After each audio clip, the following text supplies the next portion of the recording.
The most obvious way that games affect us is cognitively. Civilization is an example of a game that combines multiple domains that we can reap the cognitive benefits from. For example, we can learn historical elements. We can learn about geographical elements, and the game platform is able to harness big ideas and complex concepts into very concrete terms where we can easily learn some of these complex and big ideas in experiential ways. Games also affect us deeply on a social level.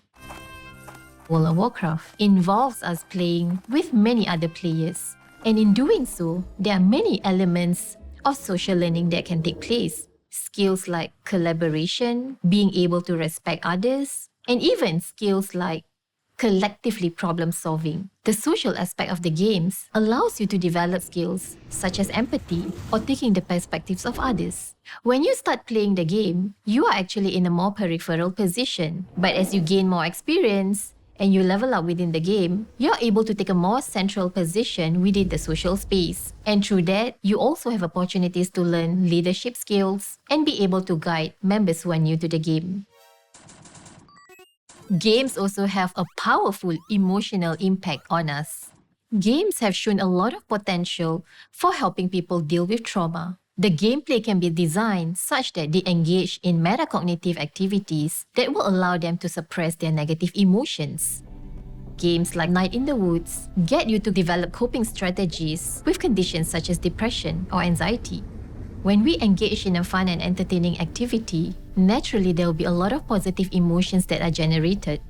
And we know that positive emotions are correlated with good outcomes.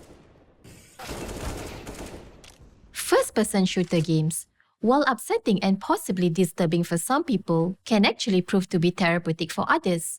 For example, for those dealing with PTSD from warfare, this is a good use of targeted game design and encourages both subconscious and metacognitive activities that help people heal.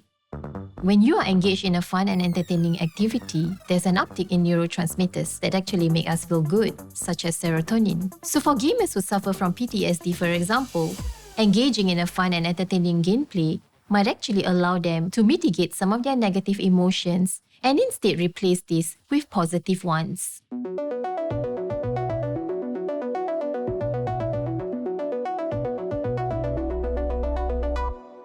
Games are not a universal solution for everything. Like any tool, we can use it in the wrong way or ignore its harmful byproducts. Games can promote antisocial behavior. Games with very strong social participation can make players feel that it's the only outlet for social interaction. There are certain types of game that can be more addictive than others. For example, mobile phone games that offer quick feedback and requires you to engage in rapid actions. There's a thin line between addiction and engagement in the game.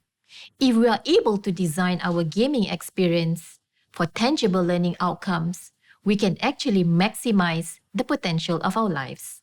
We have to push games to be better.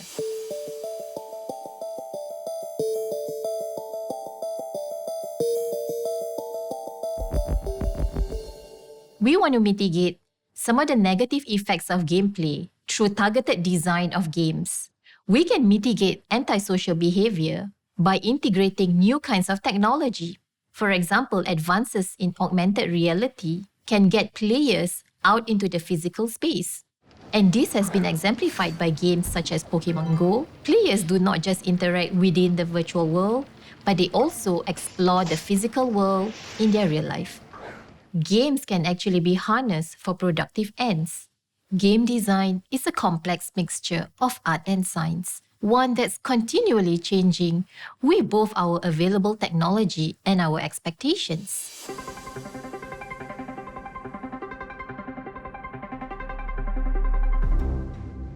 Games with an engaging storyline illustrate the key ideas, showing them in an emotionally relatable way. Narrative also helps the audience immerse themselves in the task and role play. Good constraints enable latitude for exploration of the game space, but yet focusing players' attention on the key ideas, concepts that the game was designed to teach.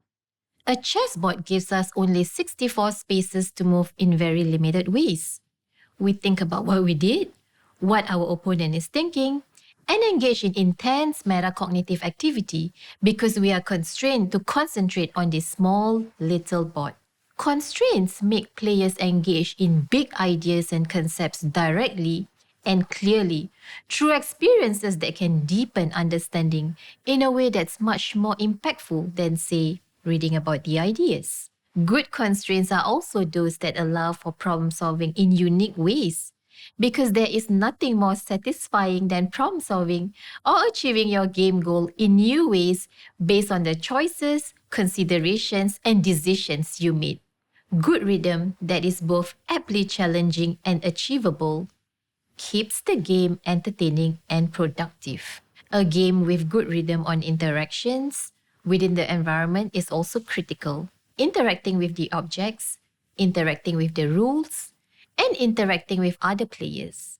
There are many commercially available games that are designed for entertainment purposes, but we can design games specifically for learning purposes. That's when we can maximize the potential of games for our lives.